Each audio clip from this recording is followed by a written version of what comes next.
नमस्कार बालमित्रांनो, मी हर्षदा हंडे।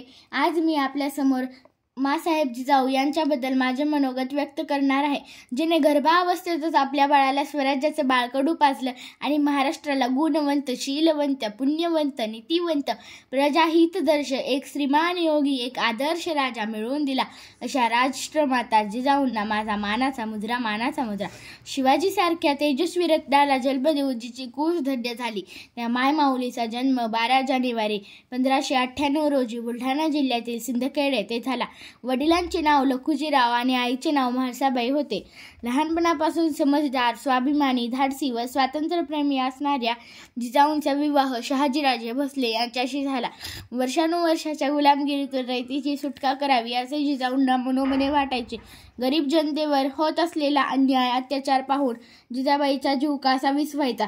स्वराज्याचे दिव्य स्वप्न जिजाऊंच्या डोळ्यात तरळू लागले।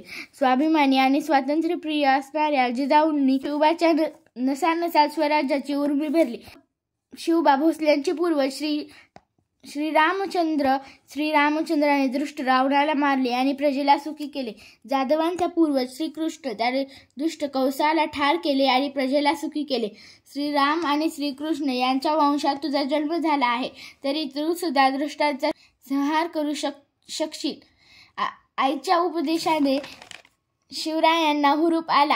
आईने दाखवलेल्या स्वराज्याचे स्वप्न शिवरायांनी मोठ्या युक्तीने, कौशल्याने आणि जीव ओतून पूर्ण केले। अशी राष्ट्रमाता 17 जून 1674 रोजी अनंतात विलीन झाली। एवढे बोलून मी माझे भाषण संपविते। जय हिंद, जय भारत, जय हिंद, जय जिजाऊ, जय शिवराय।